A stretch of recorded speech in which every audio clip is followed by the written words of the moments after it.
poor, sad loser system. There you go.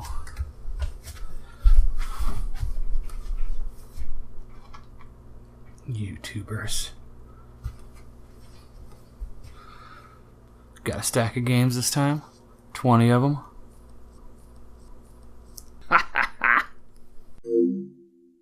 Yu-Gi-Oh! Capsule Monster Coliseum. Pleasantly surprised by this game. I'm not at all familiar with the source material, but I love turn-based strategy RPGs. It seems to be a more simplistic battle system than Disgaea or Final Fantasy Tactics, but it's done well. 4 stars. We'll play again.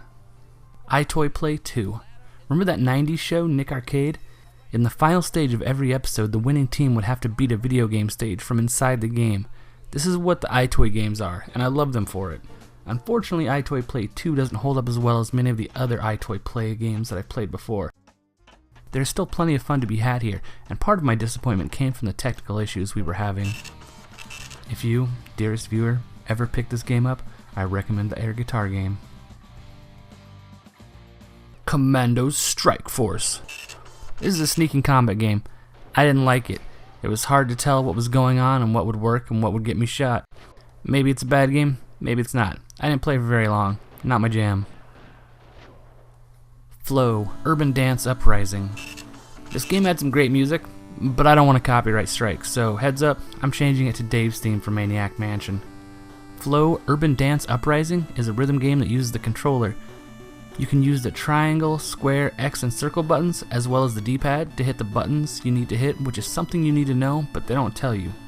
Maybe it's in the instruction manual. No big deal, but it's an uninspired rhythm game. Ever played Buster Groove on the PS1? That was better. Rogue Galaxy. Of all the games in this video, Rogue Galaxy has the highest Metacritic score at 83. I've been wanting to pick this game up for a while. I've heard really great things. This game was developed by Level 5, who was a powerhouse in the RPG world. From their older games like Dark Cloud and Dragon Quest VIII to more recent games like Ni no Kuni and Yokai Watch, this team pumps out classics. Rogue Galaxy is an action RPG with nice graphics and anime cutscenes. Run Like Hell. An interesting plot to a sort of adventure game complete with good voice acting and bad 3D animation. This game is kinda dull, but if you aren't good at action games, maybe this would be up your alley. Bolt. Based off the Disney movie. In this game, you play as either Penny, who has a lot of gadgets to maneuver through the stages, or as Bolt, an overpowered dog who smashes through everything and everyone. This game is pretty simple, but was really fun at first.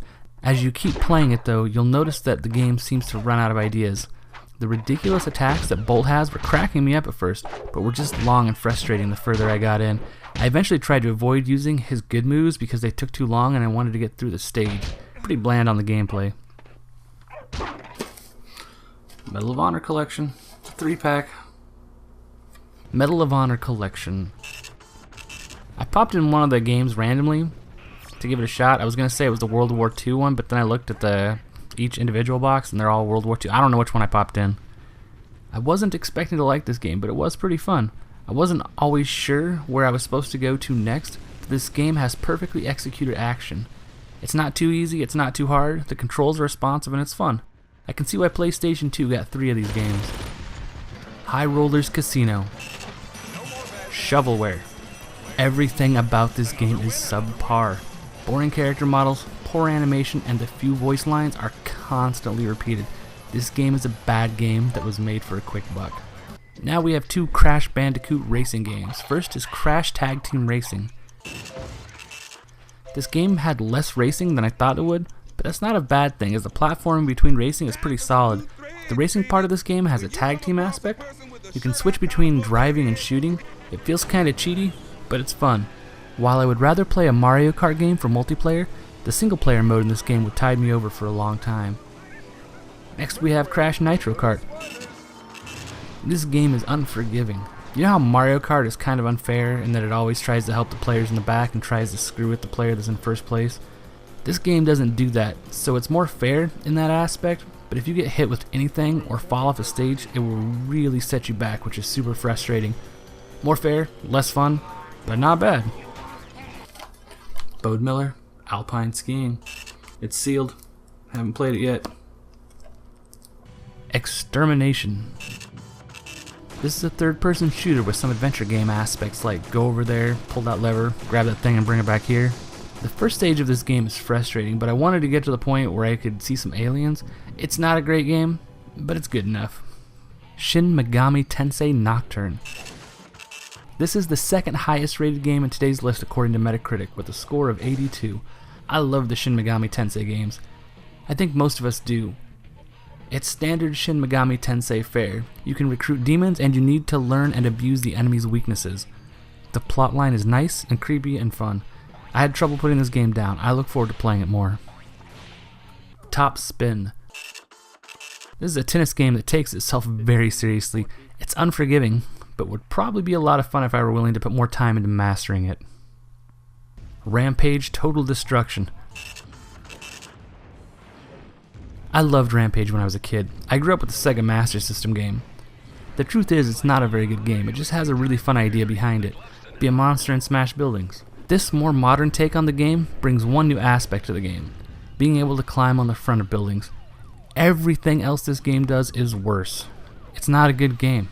It took a mediocre game and made it less fun.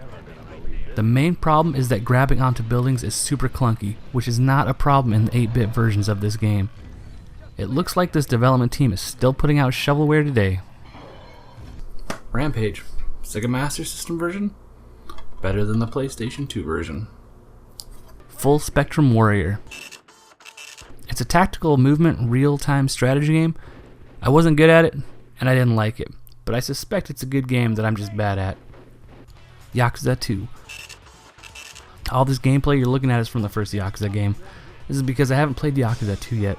This game series has an amazing plot, and I haven't finished the first game yet, so I don't want anything spoiled for me by playing the second game. One of the more valuable games on this list. If you're collecting PS2 games, scoop this one up sooner than later. Monster Rancher 4. The most valuable game on today's list, currently price charting at $45.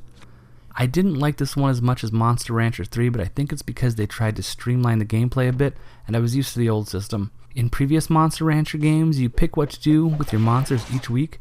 You can battle, train, sleep, etc. But in this Monster Rancher, you can set everything up ahead of time. There's also the new feature, Weekend Activity. The new system that this game features is probably better, and it's good to see this game change a bit and not get stuck doing the same thing over and over again like Harvest Moon. I look forward to playing this more. X-Men, the official game. Our final game on today's list. I really enjoyed this game. After learning to control the 3 playable characters, Wolverine, Iceman, and Nightcrawler, this game opens up a little bit and lets you choose which parts of the stories you want to play next. Before you begin a stage, you can set the difficulty. The higher the difficulty, the more points you get for upgrades after completing the stage.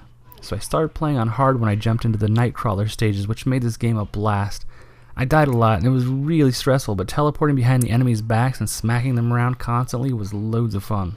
This game has a really low score on Metacritic, so maybe it's worse later in the game, I'm not sure. I loved what I played. This brings my total up to 364 out of 1,850 games, or 19.7% of a complete collection. Only 1,486 games to go. Hey, you. Couldn't help but notice you noticing me, and if you'd like to keep noticing me, you can subscribe. We'll keep doing this. Also, if you like that X-Men game review, it's also featured on my top 6 Patrick Stewart games on the PlayStation 2 video. Putting a link to it right over here.